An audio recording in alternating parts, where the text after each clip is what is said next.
puasa. Kita sudah kenal sosok tubuh yang duduk di hadapan kita, sudah kenal. Jadi tidak perlulah saya mau memperkenalkan, malah saya yang tidak terkenal. Jadi kita tanpa membuang masa kita persilakan sahibul fadilah Al-Fadil Ustaz Jalili untuk meneruskan kuliah maghrib pada malam ini. Tafadhal Mas.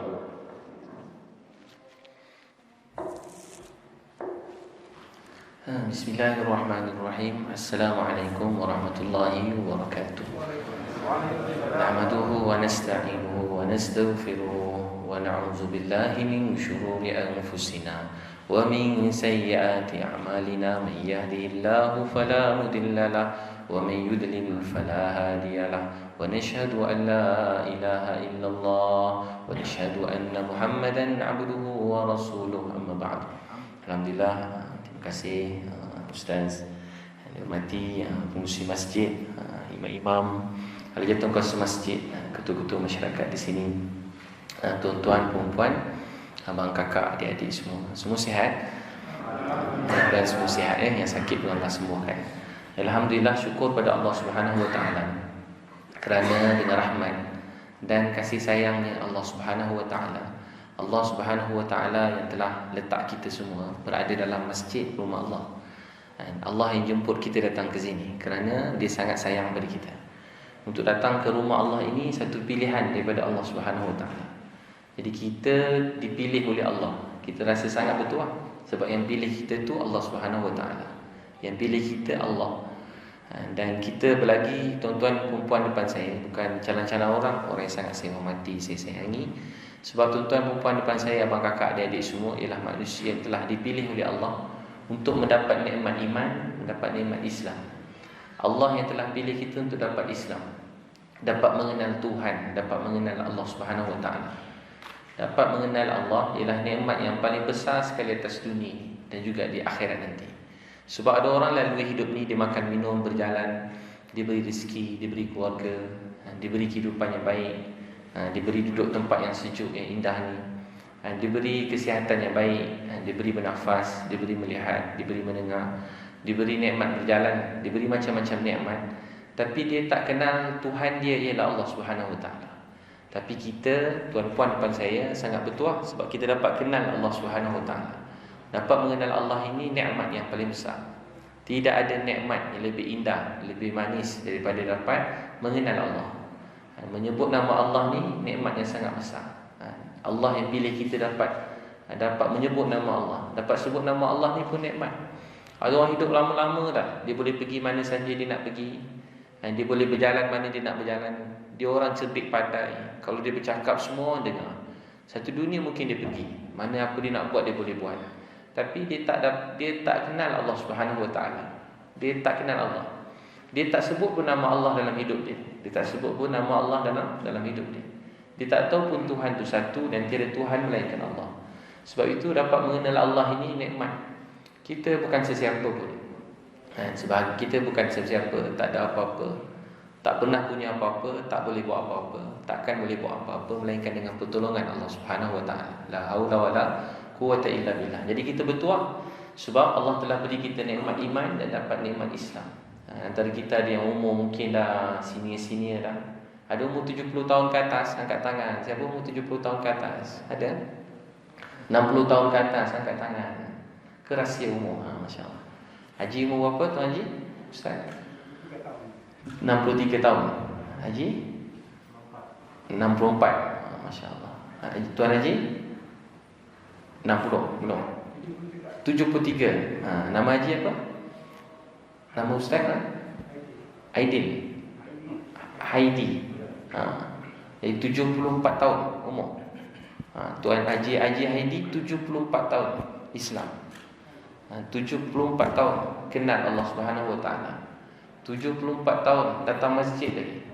74 tahun duduk depan dengan ceramah. Yang cakap tak tahu Cina mana entah datang. Tiba-tiba duduk depan-depan dengan ceramah. Tahu tak apa dia, ini kurnia daripada Allah. Kita yang muda-muda belum tahu sampai umur macam tu ke tidak. Satu, kedua, umur macam tu tak tahu nak pergi masjid ke tak. Ketiga, umur macam tu nak dengar ceramah lagi ke tak. Sebab dah banyak dah mungkin masa tu, dah berilmu dah, kita dah 70 tahun, mesti banyak ilmu kita. Tapi Allah pilih kita datang. Jadi tuan-tuan dan puan-puan sekalian, kita sangat bersyukur kepada Allah. Sebab dia memilih kita datang sini kerana dia sangat sayang pada kita dan kita sangat bertuah. Terima kasih pada Allah yang Maha Baik, yang Maha Pemurah, Maha Penyayang. Jadi hidup kita ini cuma satu. Apa yang kita inginkan dalam hidup ni hanya satu perkara. Yang kita inginkan ialah keredaan Allah Subhanahu Wa Taala. Yang kita kejar dalam hidup ni redha Allah. Sekiranya Allah redha pada kita, kitalah manusia yang paling bahagia, berjaya buat selama-lamanya. Sebab tu Nabi SAW dan sahabat, mereka ada yang miskin, ada yang kaya, ada yang tua, ada yang muda. Tapi setiap daripada mereka ini mendapat keredaan Allah Subhanahu Wa Taala. Ada seorang lelaki, Nabi SAW nampak dia dekat pasar. Nama dia Zahir radhiyallahu anhu, Tirmizi. Nabi nampak pada belakang, Nabi peluk dia. Dia tutup mata pada belakang. Bila Nabi tutup mata daripada belakang, tutup je mata. Nabi tutup mata daripada belakang. Bila tutup mata pada belakang, dia pun tahu Nabi SAW yang tutup dia. Yang tutup muka dia. Kalau kita bergurau dengan kawan ke kan, tutup mata begitu atau peluk pada belakang. Cuba teka siapa kalau kita begitulah. Nabi SAW peluk, maka dia kata, Nabi tanya apa? Siapa nak beli budak suruhan ni? Siapa nak beli budak suruhan ni? Maka lelaki tadi menjawab, ya Rasulullah, kalau tuan jual saya. Dia ni orang kampung, orang susah.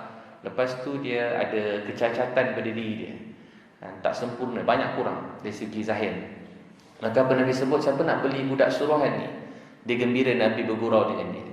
Dia sebut, ya Rasulullah, kalau tuan jual saya, tak ada orang nak beli saya. Kalau tuan jual saya, tak ada orang nak beli saya. Nabi beritahu apa? Lebih kurang maksudnya, Nabi kata, kamu tak dikenali dalam dunia, tapi kamu sangat dicintai oleh Allah Subhanahu Wa Taala. Kamu disayangi oleh Allah. Kita mungkin dalam dunia dikenali, mungkin dihormati, mungkin disayangi, mungkin kita seseorang. Saya pesan diri saya dan kita semua. Jadi kita belum tahu nasib akhir kita lagi. Kita tak tahu Allah gembira dan kita redha pada kita ataupun tidak. Allah terima kita ataupun tidak. Kerana itu kita berusaha dalam dunia ini untuk mendapat redha Allah Subhanahu Wa Taala. Mendapat redha Allah, mengejar redha Allah. Yang pasti dia sayang kita. Allah tu sangat sayang kita. Ramai orang tanya, betul ke Allah tu sayang kita? Betul ke Allah tu sayang kita? Abang kakak, adik-adik, tuan-puan, betul ke Allah tu sayang kita? Kalau dia tak sayang kita, dia tak pilih kita datang masjid. Kalau dia tak sayang kita, dia tak beri kita dapat kenal dia. Dan kita pun dengar Malaikat Jibril uruskan wahyu, kita dengar kan? Hantar wahyu.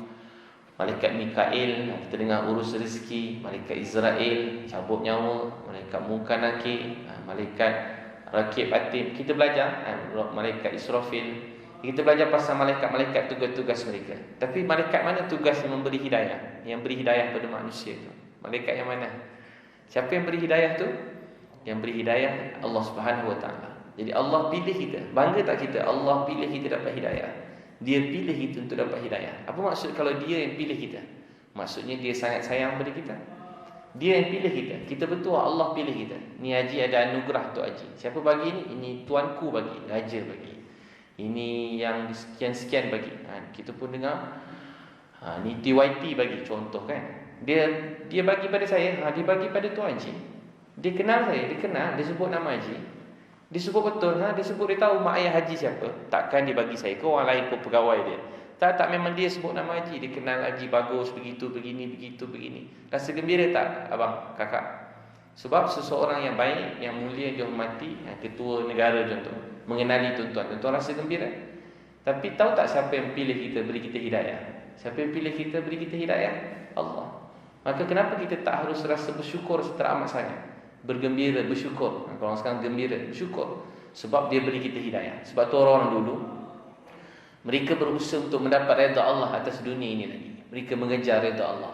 Mereka sanggup buat apa sahaja untuk mendapat redha Allah Subhanahu Wa Taala. Mereka kejar redha Allah tu.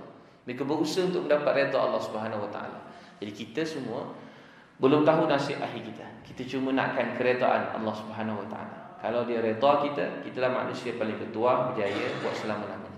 Tapi kalau dia tak terima kita, dia murka pada kita, kitalah orang yang paling malang sekali di dunia ini, dalam kubur dan buat selama-lamanya. Dunia ini sangat sementara. Satu hari kita semua mesti mati. Tak ada orang kekal atas dunia ni. Ada orang kekal atas dunia? Tak ada. Mana raja-raja dulu yang besar-besar, hebat-hebat, Fir'aun, Haman, Qarun, bukan sikit punya raja, bukan sikit punya hebat. Ada lagi atas dunia? Dah tak ada.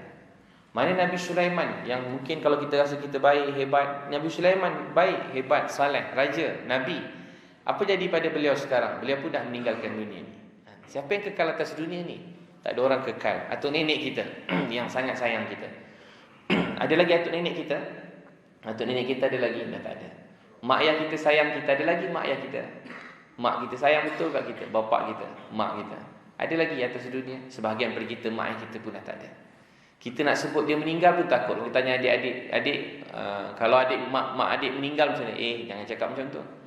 Ataupun orang cakap, ayah awak macam ni, marah kita. Kalau kata meninggal, kita takut, terkejut kita. Boleh kata macam jatuh jantung. Mak ayah meninggal dunia, tak nak dengar.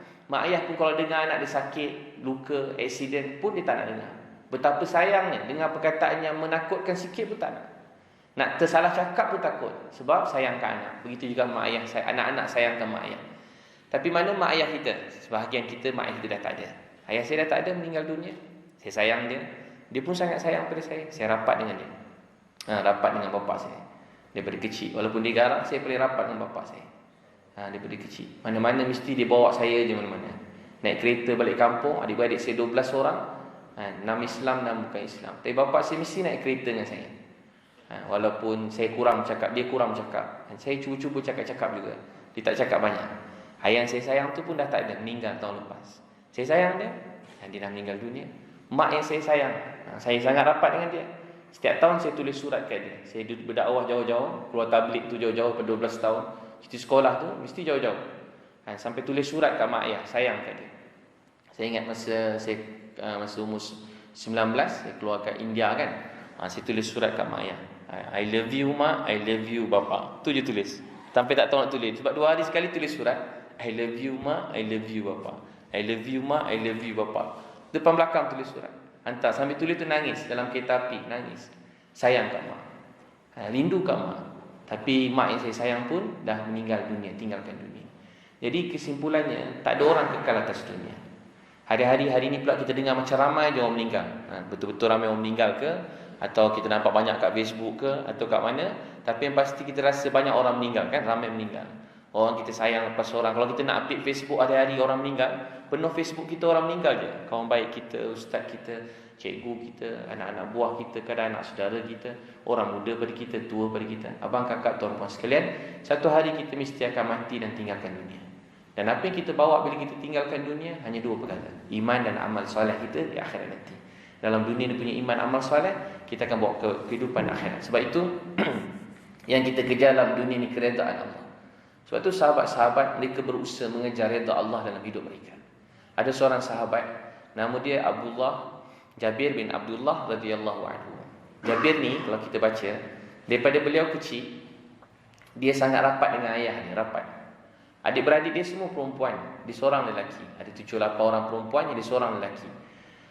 Jabir daripada kecil rapat dengan bapak dia. Bila bapak dia masuk Islam, Jabir tanya, ayah kenapa masuk Islam? Kenapa ikut Nabi Muhammad? Kenapa buat macam ni? Kenapa buat macam ni? Maknanya rapat. Kalau anak boleh berbual dengan bapak macam tu, maknanya rapat lah. Kenapa macam ni? Kenapa? Satu hari Abdullah Al-Haram Al-Ansari radhiyallahu anhu nak pergi perang Uhud, Masa nak pergi perang Uhud, Jabir ni nak ikut sekali pergi perang Uhud. Jabir bin Abdullah Al-Haram Al-Ansari nak pergi sekali ikut perang Uhud. Bila baru nak pergi, dia minta izin, bapak dia tak bagi. Dia kata, Jabir, kamu jaga adik-beradik lain. Sebab bapak banyak hutang dengan Yahudi, nanti tak ada orang nak bayar. Dan kamu yang kena urus. Kamu seorang lelaki, urus keluarga. Dia pun menangis, biar bapak dia pergi. Habis dia perang Uhud. Dan perang Uhud ni 70 sahabat mati syahid. 70 sahabat mati syahid. Dan ada sahabat-sahabat, mereka dibunuh tu dengan kejam. Tangan, kaki dia, sampai badan-badan dia hancur-hancur. Keluarga dia datang kutip dengan macam guni, kutip mayat tu dah nak bagi satu balik. Bersepah-sepah dalam mayat tu. Jadi Jabir bin Abdullah cari bapak dia, Abdullah Al-Haram Al-Ansari. Dia sampai-sampai di antara orang yang paling awal sekali sampai kat medan Uhud selepas peperangan. Masa 70 sahabat mati syahid, kita dengar orang serang Nabi Muhammad sallallahu alaihi wasallam, ada 7 sahabat mempertahankan Nabi sallallahu alaihi wasallam. Maka Jabir bin Abdullah radhiyallahu anhu datang, dia tengok bapak dia. Dia tengok bapak dia, beliau nangis teruk. Nabi datang sebelah dia, Nabi kata, "Hey Jabir, nak tak aku beritahu apa yang ayah kamu sedang lakukan sekarang? Apa yang ayah kamu sedang lakukan?" Dia nak Jabir beritahu, ya Rasulullah khabarkan pada saya. Nabi beritahu, Nabi bersabda, wahai Jabir, maksudnya ayah kamu ketika ini adalah sebab nuzul diceritakan, ayah kamu sedang ditanya oleh Allah. Wahai hamba-Ku maha suci Allah, wahai hamba-Ku, pada hari ini apa yang kamu inginkan? Setelah berdakwah, buat kebaikan, menolong orang, sembahyang, berakhlak mulia, menyebarkan agama kasih sayang, sehingga akhir sampai satu peperangan beliau mati syahid. Wahai Abdullah Al-Haram, apa yang kamu nak? Kalau abang kakak nak apa hari itu? Kalau Allah tanya, wahai hamba Aku, apa yang kamu nak? Ada hadis beritahu dekat akhirat nanti, kita dengan Allah ni berjumpa dengan Allah. Setiap orang akan bermaha suci Allah, dia akan berdua dengan Allah, akan bercakap dengan Allah. Allah kata, wahai hamba Aku, di dunia dahulu Aku telah, adakah kamu buat dosa sekian, buat dosa sekian dekat pada masyarakat untuk orang beriman? Dia akan kata, ya Allah, benar saya buat dosa sekian. Wahai hamba Aku, benar ke kamu buat dosa sekian? Kita pun akan mengaku, ya Allah. Maksudnya kita dengan Allah, tak ada orang lain dengar. Allah menutup aib hamba dia. Adakah buat dosa sekian? Dia kata, ya Allah, wahai hamba Aku, di dunia dahulu betulkah Aku telah menutup segala aib dan dosa kamu di dunia? Kita pun masa tu Allah kata, wahai hamba Aku, pada hari ini Aku ampunkan semua dosa-dosa kamu. Pada hari ini Aku ampunkan dosa-dosa kamu. Allah tutup aib kita di dunia, dan di akhirat pun Allah ampunkan dosa-dosa kita. Itu hamba yang disayangi. Maka apa jadi? Allah Al-Haram jawab apa? Dia kata, ya Allah, saya nak hidup kembali. Saya nak berjuang dan saya nak mati syahid. Dia nak apa? Nak hidup lagi. Rupanya orang beriman ni bukan nak mati. Orang beriman ni nak apa? Nak hidup berjuang. Orang beriman ni nak hidup berjuang. Kita kalau ada susah sangat, ya Allah, mati je lah senang. Ya Allah, dah lah tak nak ujian lagi, ya Allah, ambil sajalah nyawa aku ini. Kalau kita kan. Tapi apa Jabir kata, ya Allah, hidupkan saya kembali. Saya nak berjuang. Abdullah Al-Haram kata, saya nak berjuang dan mati lagi sekali. Maka dia beritahu, telah ditakdirkan begitu, minta yang lain. Dia kata, ya Allah, berilah saya supaya dapat sampaikan perkataan saya pada semua manusia dalam dunia. Sesungguhnya orang mati syahid itu tidak mati, mereka hidup di sisi Tuhan mereka dan diberikan rezeki. Sesungguhnya orang mati syahid itu tak mati, mereka hidup di sisi Tuhan mereka, diberikan rezeki. Tengok semangat dia. Pertama, nak hidup balik. Nombor dua, apa semangat dia? Nak berkongsi ilmu lagi dengan lebih ramai orang. Nak berkongsi lagi tentang akhirat pada ramai orang. Semangat nak berdakwah tak habis lagi. Satu, nak hidup lagi berjuang. Kalau tak dibenarkan, sampaikan perkataan ini pada semua manusia dalam dunia. Sesungguhnya orang mati syahid itu tak mati, mereka hidup di sisi Tuhan mereka dan diberikan rezeki. Jabir bin Abdullah, dia sangat sayang pada Nabi SAW. Ada satu peperangan lepas Uhud tu, Nabi kata, siapa yang tak ikut Uhud ni tak boleh ikut. Cuma ada seorang je Nabi SAW izinkan. Tahu tak siapa? Jabir bin Abdullah radhiyallahu anhu, seorang anak remaja. Jabir kata, Nabi panggil sahabat-sahabat, dengar bapak dia ada hutang. Nabi suruh sahabat-sahabat tolong lansaikan hutang bapak dia. Kemudian mereka teruskan perjuangan. Ada seorang ditambah, orang lain semua tak boleh ikut. Siapa tak ikut Uhud tak boleh ikut. Nabi tak nak orang baru. Sahabat-sahabat yang berdarah tu sambung lagi satu peperangan. Tak sempat lap darah lagi bang, sambung satu lagi perang. Berkurang gitulah maksudnya. Jabir ikut sekali bersama Nabi Muhammad sallallahu alaihi wasallam. Tuan-tuan dikasihi oleh Allah, sampai satu hari Jabir dah sakit. Nabi ziarah Jabir sakit. Jabir nangis. Dia kata, ya Rasulullah, lebih kurang maksudnya, dulu ayah saya jaga tuan. Saya ingat saya boleh jaga tuan sampai bila-bila. Dia nangis. Dia kata, ya Rasulullah, doa saya sihat. Saya nak jaga tuan sampai bila-bila. Mana Nabi pergi, Jabir mesti pergi. Tuan-tuan dikasihi oleh Allah. Dulu orang tua, orang muda, lelaki, wanita, mereka semangat menghidupkan agama Allah Subhanahu Wa Taala. Mereka semangat untuk menghidupkan masjid. Mereka semangat menyebarkan Islam, bawa kebaikan. Kan itu kita sangat bersyukur pada Allah. Kita telah diberi nikmat Islam ini, nikmat Islam. Dan kita bersyukur pada Allah sebab dia memberi kita nikmat Islam ini. Sebab itu hidup kita hanya nak satu. Apa kita nak dalam hidup ni, tuan-tuan dikasihi oleh Allah? Apa kita nak dalam hidup? Redha Allah. Apa kita nak dalam hidup kita? Redha Allah. Yang kita cuma nak satu saja, redha Allah. Akhirnya kita semua akan dihimpunkan di sana. Dan antara kita ni tak tahu nasib kita lagi. Saya mungkin berceramah bukan main kan, Dr. Kursi ni. Saya pun tak tahu nasib saya lagi di akhirat nanti. Kita semua belum tahu nasib kita di akhirat nanti. Kita kena risau nasib kita di akhirat nanti. Orang beriman ni, iman ni antara harap dan takut. Harap Allah terima dia, tapi takut kalau Allah tak terima. Harap, ya Allah terimalah aku, tapi ya Allah kalau kau tak terima aku, mana aku nak pergi ya Allah? Habislah hidup aku ya Allah. Ada seorang alim, dia pergi kedai. Ini contoh-contoh cerita sekarang kan. Pergi kedai, dia bagi duit RM50 lah agaknya.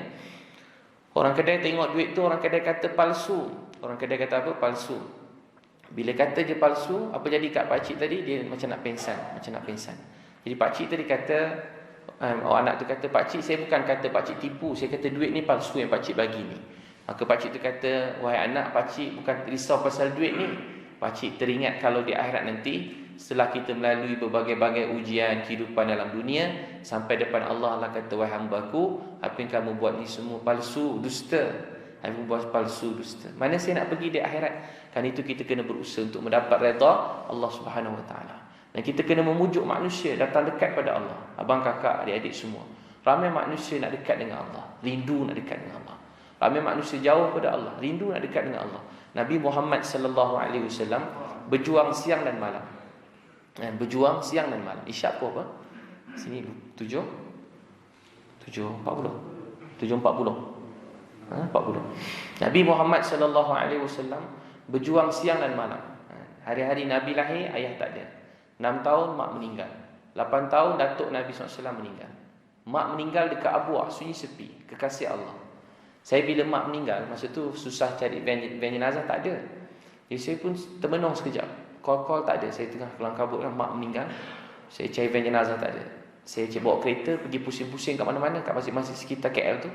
Saya call tak ada. Saya bawa kereta sampai saya kat Traffic Light tu, saya nangis seorang-seorang, nangis. Sebab tak habis lagi bawa kereta. Tadi saya tengah ceramah, ada orang letak kertas atas meja. Tulis, ustaz kena pergi hospital sekarang. Saya pergi hospital dah jauh. Sampai-sampai mak saya dah terbaring dah. Sebelum tu saya tak sempat ziarah mak saya. Saya nak balik, saya telefon mak. Hello mak, Ebi nak balik tengok mak. Mak saya kata, Ebi kalau balik anak derhaka. Kenapa mak? Nak dulu kita susah, sesat, ada orang sayang kita, bimbing kita. Teruskanlah dakwah tu, saya tengah keluar 40 hari. Tak apalah mak, keluar ni bila-bila pun boleh. Mak satu je. Tak apalah nak, teruskan, biar adik-adik lain jaga. Mak nak teruskan. Kali pertama tiba-tiba saya rasa rindu kat mak. Kita ni, bila ditarik satu nikmat, baru kita tahu nikmat tu bagaimana rasanya. Selagi ada, kita tak terima kasih. Sama juga Islam ni. Kita tak rasa nikmat masjid ni, sehingga masjid dah tutup. Masa tu barulah kita tahu nikmat masjid ni. Bukan kata bagus ke buruk, saya tak bincang pasal tu. Saya cuma nak kata, baru kita tahu nikmat masjid tu. Dan bila kita dia jadi macam satu rasa, bila kita kehilangan, baru kita tahu nikmat tu. Saya kata, mak, kali pertama paling lembut. Walaupun dengan ceramah hari-hari, dakwah mengata-kata, kali pertama saya cakap paling lembut. Bila hari-hari mak saya dah teruk sakit. Mak, letak pipi mak kat telefon, Ebi nak cium. Kali pertama saya cakap dalam hidup saya. Kali pertama. Tiba-tiba, mak, letak tangan mak kat telefon, Ebi nak cium. Kali pertama cakap. Dulu mak cium lap-lap. Walaupun janggut dah panjang ni, mak cium saya lap. Depan-depan mak kena lap, basah-basah peluk. Saya kata, mak, letak pipi mak kat telefon, Ebi nak cium. Mak, letak tangan mak kat telefon, Ebi nak cium. Baru tahu nilai seorang mak dalam hidup kita. Lepas tu saya sampai, mak saya dah meninggal. Ni saya doa, ya Allah bangunkan mak saya. Tak apa, sekejap je, setengah jam mak saya meninggal. Saya cari van jenazah susah. Lepas tu saya terfikir, saya yang macam ni punya ceramah siang malam pun, berdakwah macam ni konon-kononnya, pun saya rasa begitu kehilangan saat mak saya pergi. Saya tak terfikir macam manalah agaknya Nabi Muhammad sallallahu alaihi wasallam lahir nak buat dakwah seluruh dunia ni. Tentangan bukan sikit-sikit, kuat tentangan. Bukan sikit punya tentangan. Betul-betul kena tentang. Nak dibunuh, bukan acah-acah bunuh. Memang dah nak dibunuh dah. Orang Nabi sayang, seorang kena tombak. Kekasih Allah, orang yang paling Allah sayang. Lahir-lahir ayah tak ada. Allah ambil mak Nabi pula dekat Abuak, sunyi sepi, tak ada orang. Tak ada orang langsung kat sana. Nabi, Ummu Aiman, Aminah. Ramai ustaz kita ada ziarah Abuak. Tiba-tiba Aminah jatuh sakit, meninggal dunia. Nabi turun lepas ke bumi, Nabi kata, mak tinggalkan saya. Sedangkan saya tak ada siapa-siapa dalam dunia ni. Duduk dengan datuk. Baru datuk sayang kat Nabi. Orang lain peluk cucu. 8 tahun datuk meninggal. Seorang-seorang Nabi sayang ni Allah ambil dalam hidup Nabi. Kekasih Allah. Manusia yang paling Allah sayang selama-lamanya. 7 anak, 6 meninggal masa Nabi hidup. 7 anak, 6 meninggal masa Nabi hidup. Kadang-kadang nak cakap dia pun takut bang. Takut waktu ujian kita pula. 7 anak, 6 meninggal masa hidup. Anak sulung Nabi nama Zainab radhiyallahu anha. Daripada 10 tahun, lebih kurang saya kira 10 tahun. Zainab radhiyallahu anha 10 tahun. Hari-hari bawa kain, bawa air cari Nabi. Hari-hari tengok ayah jatuh. Ayah, saya pun buat macam ni kat ayah.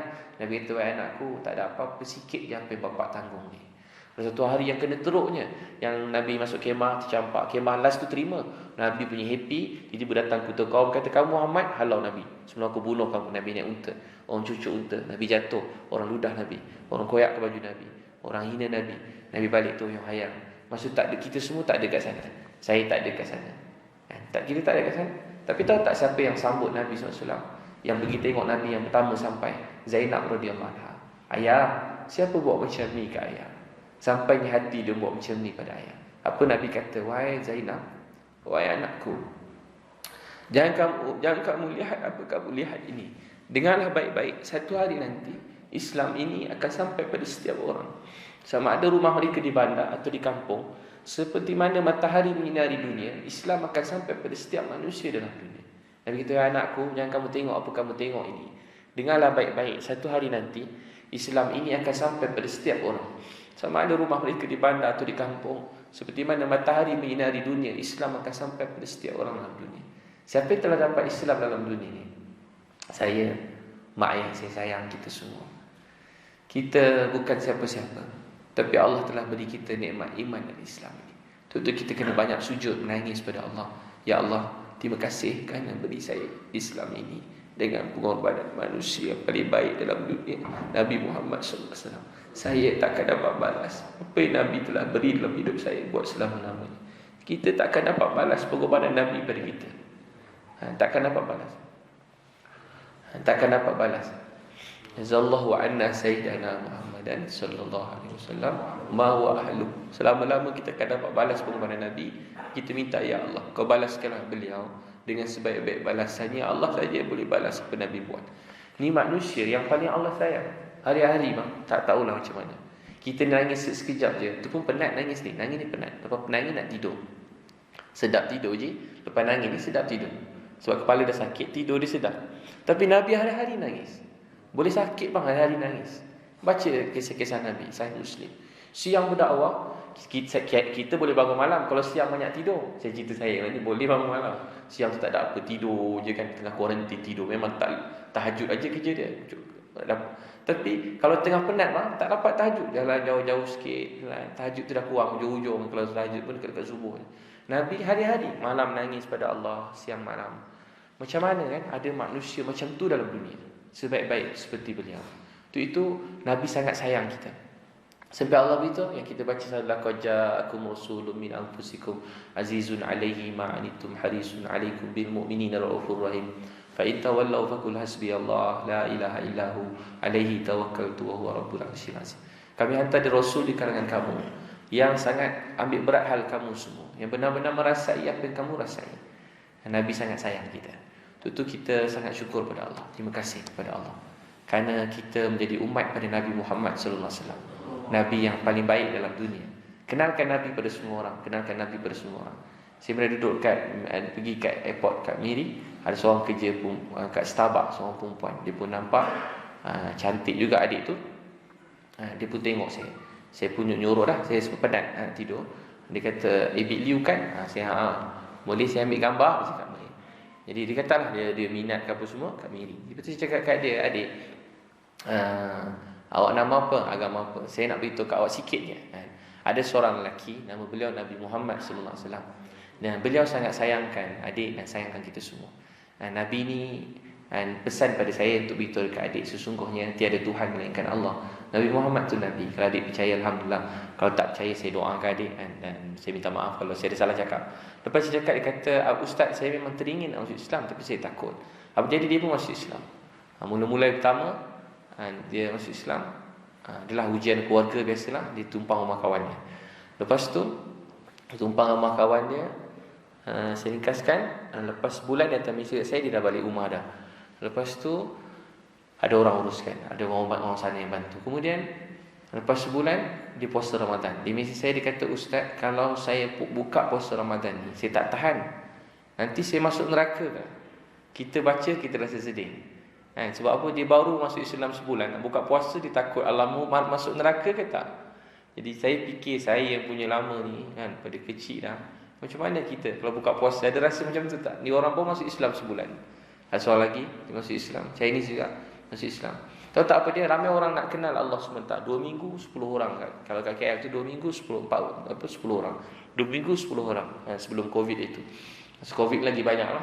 2 minggu 10 orang, 2 minggu 10 orang. Chinese, Indian, kat pelajar-pelajar universiti, mesej saya dikenal kan kat Facebook, kat Instagram. Jadi saya gembira juga digunakan begitu. Dia mesej lah tanya pasal Islam. Saya terus pergi jumpa je. Siapa berminat je, saya terus call dia.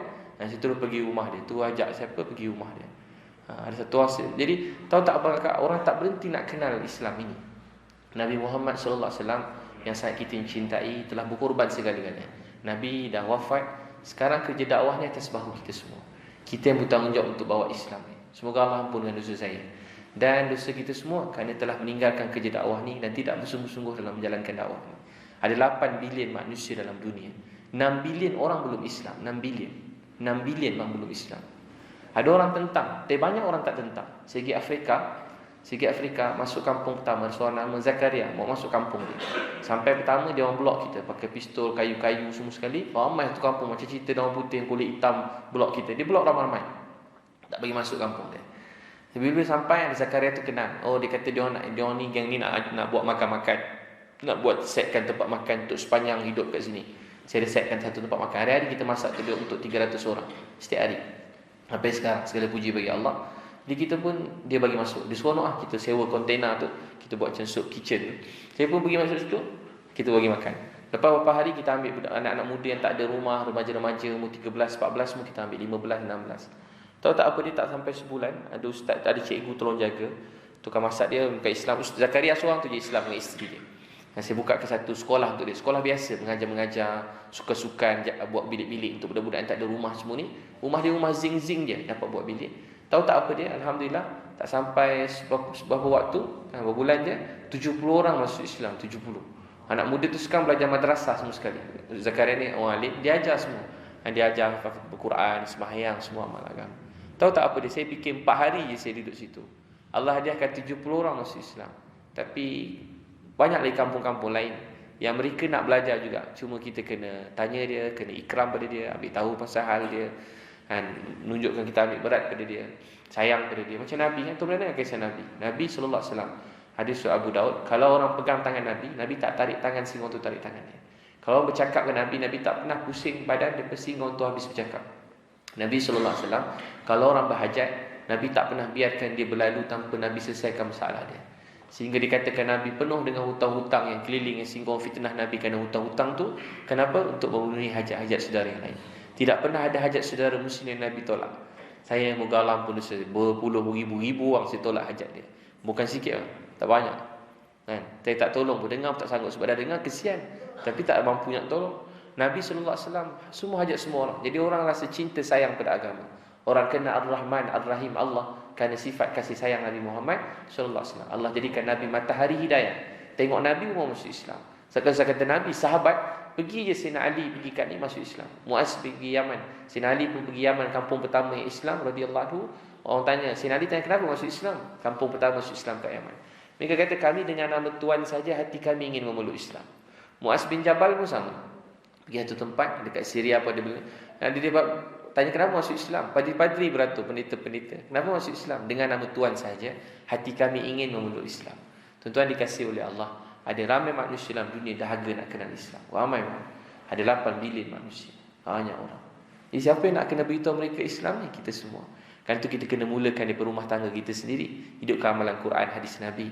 Kadang ada orang tidur dengan isteri dah 15 tahun kahwin, isteri tak sembahyang. Jangan benci, jangan marah, dia patut nangis. Tapi ada orang buat tak tahu je, isteri tak sembahyang. Doa, buat taklim kat rumah, baca Quran dan hadis Nabi dengan keluarga. Sian anak-anak kita. Setiap hari pilih satu waktu. Contoh lepas isyak ni nanti, ambil buku hadis ke, baca dengan keluarga. Fadilah amal ke, mutakab hadis ke, apalah kita kitab tuan ni, baca kat rumah. Kemudian kat rumah juga hidupkan halqah tajwid, cek bacaan Quran keluarga. Fatihah pun cukup. Kalau kita tak pandai, kalau isteri lagi pandai, dia ajar kita. Anak kita lagi ustazah, dia ajar kita. Hidupkan bacaan, cek Quran kat rumah. Siapa niat insya-Allah nak hidupkan amal taklim kat rumah dia. Biar rumah kita ada amal agama bang. Kan? Kalau tak rumah kita tak ada amal agama. Biar rumah kita tarik rahmat Allah. Seluruh kundasang, seluruh Sabah, seluruh Malaysia.